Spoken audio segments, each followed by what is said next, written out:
Hi, this is Dr. Corey Maas, candidate for President-elect of the AAFPRS, with one final message. And first of all, I'd like to start by thanking everyone that voted for me in this runoff election. And just to remind everybody, a runoff election doesn't matter who you voted for before for president in this year's elections. The runoff is a brand new election, and in theory, everyone got a ballot to vote, from invitations at mail.electionbuddy.com, and you should look in your mail and make sure that you have it. If you haven't received that email, then you don't have a ballot and you can't vote, but you still have time. You got to vote by tomorrow night at midnight. That's the 12th by midnight, wherever you are.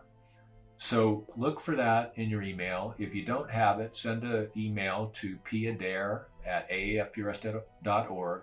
I did send out a little straw poll. I'd appreciate everybody responding to that. I think it would help with guidance and give you directions in terms of being able to vote. And I think every member should vote. I mean, participation is really a key thing, as we've learned in this. But I would leave you with just a couple of messages that I think are important. And this is with complete respect for those that are in the current leadership and including the past leadership, of which I was one for almost 10 years.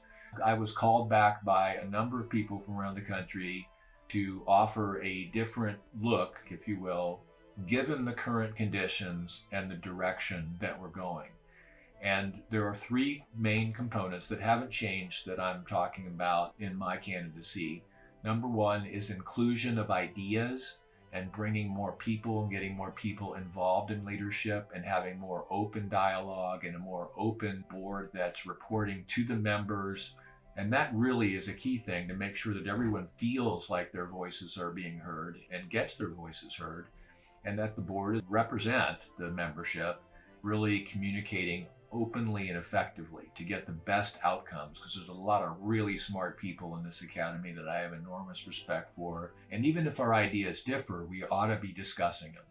The other one is about branding facial plastic surgery and really defending the brand. And we've gotten away from that. Again, with due respect, 10 years ago, we were very much on top of branding facial plastic surgery and trust your face to a facial plastic surgeon, where we are uniquely qualified in this area.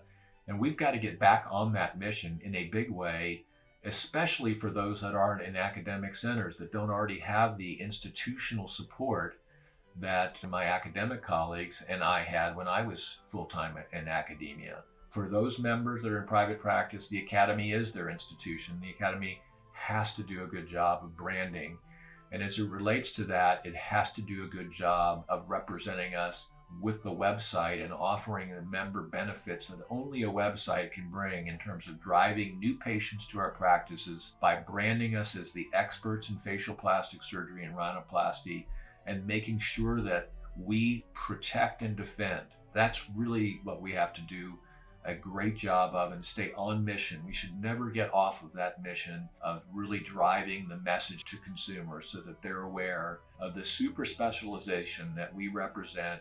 Whether you're trained in otolaryngology or plastic surgery, facial plastic surgeons are unique in this unique area of specialization.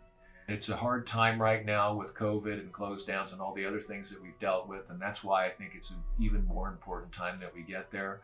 So I'd ask you all to look in your email, make sure that if you haven't gotten the email, that you send an email to Pia Dare or to Steve Sjurich, who's the Executive Vice President of the Academy, or even info@aafprs.org. If you want to copy me, Dr. Maas at drmaas.com.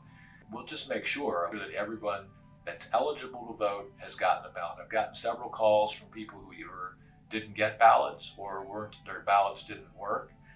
And we're trying to help everybody to be able to vote that wants to vote. And it's not easy because there are not people in the office right now due to COVID restrictions, etc. But emails are effective ways of doing that. So I would encourage any member that hasn't voted to give it their best, to look for that email invitations at mail.electionbuddy.com. And if you believe you're an eligible member, you should definitely vote. And I'd like to thank everybody for allowing me this privilege to run. And hopefully we will see better things in the near future with the vaccine coming and our practices expanding and facial plastic surgery being recognized for the independent and very unique and qualified specialty that it is, with a bunch of phenomenal people that I'd be very pleased to be a member of the leadership that are representing them. This is Dr. Corey Maas.